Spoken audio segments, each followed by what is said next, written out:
ఈ విషపు వ్యాఖ్యలు, ఆయన విషపు మనస్తత్వానికి వ్యతిరేకంగానే ఆ రోజు మేము బయటికి రావడం జరిగింది. ఆ రోజు ఏమైతే ఆయనకి పేనుకు పెత్తనం ఇచ్చినట్టు రాష్ట్ర ప్రజలు ఒక అవకాశం ఇచ్చారో ఆ మహానుభావుడు అసెంబ్లీలో బిల్లు పెట్టడం జరిగింది. ఆ బిల్లు పెట్టిన రోజే వారింట్లో ఒక సమావేశం ఏర్పాటు చేశారు. అప్పుడు సజ్జల రామకృష్ణారెడ్డి గారు అలాగే బొత్స సత్యనారాయణ గారు ఆధ్వర్యంలో ఆ రోజే నా ఇంట్లో వ్యతిరేకించడం జరిగింది. ఆ విషయంలోనే పూర్తిగా విభేదిస్తూ వచ్చాం. ఏదో పై పూతలు పూసారు తప్పితే ఆయనకి ఈ ప్రాంతం పట్ల ద్వేషం ఉంది. ఈ ప్రాంతం అభివృద్ధి చెందడం పట్ల ఆయనకు ద్వేషం ఉంది. ఇప్పుడు పోలవరం పూర్తవుతుందంటే ఇక్కడ విజయవాడలోనూ కృష్ణా గుంటూరు జిల్లాలో ఉన్న ప్రతి ఆంధ్రుడు మన రాష్ట్రం బాగుపడుతుందని సంతోషపడతా ఉన్నాం. భోగాపురం ఎయిర్పోర్ట్ వస్తుందంటే ఇక్కడ ఏదో గొల్లపూడిలో వచ్చినట్టు, లేకపోతే ఏలూరులో వచ్చినట్టు, లేకపోతే గుంటూరులో వచ్చినట్టు సంబరపడుతున్నాం. ఎందుకంటే ఈ రాష్ట్రానికి తలమానకమైనటువంటి ప్రాజెక్టులు వస్తుంటే ప్రతి ఆంధ్రుడు సంతోషపడతా ఉన్నాడు. అలాగే డేటా సెంటర్ వస్తుంది, లేకపోతే రాయలసీమలో పలు పరిశ్రమలు వస్తున్నాయి, టెక్ కంపెనీలు వస్తున్నాయి, లేకపోతే వైజాగ్లో వస్తున్నాయి అంటే మనమేమి ప్రాంతీయ విభేదాలతో బాధపడాలి.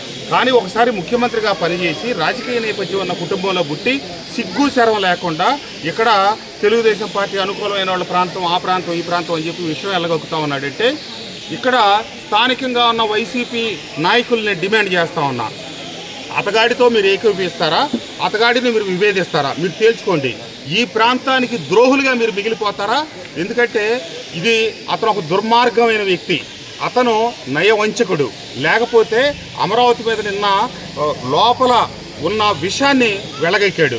జోగి రమేష్ అనే వ్యక్తి ఒక 2 నెలల క్రితం పత్రికా విలేకరులతో మాట్లాడుతా అమరావతికి అనుకూలంగా ప్రజలు తీర్పు చెప్పారు, దీంతో మా వైఖరి మేము మార్చుకుంటున్నాము, అమరావతికి అనుకూలం అని చెప్పి అతను ప్రకటించడం జరిగింది.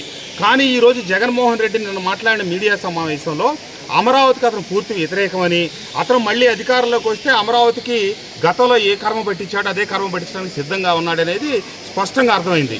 కాబట్టి ఈ ప్రాంతంలో ఉన్నటువంటి వైఎస్ఆర్ కాంగ్రెస్ పార్టీ నాయకుల్ని ప్రజలు బయటకు వస్తే ప్రశ్నించాలి, వాళ్ళని బయట తిరగనివ్వకూడదు. ఒకనాడు పోరాటాలకి ఆంధ్రులు ప్రతిదానికి సిద్ధంగా ఉండేవాళ్ళు.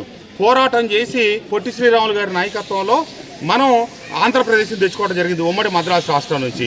ఈరోజు ఎన్నో కళల తర్వాత మద్రాసు పోయి తెలంగాణలో కలిపి ఉమ్మడి తెలంగాణలో మనం అభివృద్ధి చేసి అక్కడ భంగపడి ఈరోజు మనం వచ్చి మన రాష్ట్రాన్ని, మన ప్రాంతాన్ని అభివృద్ధి చేసుకుంటామంటే మనలో ఉన్నటువంటి వ్యక్తులే మన కళ్ళు పొడిచి రాష్ట్రాన్ని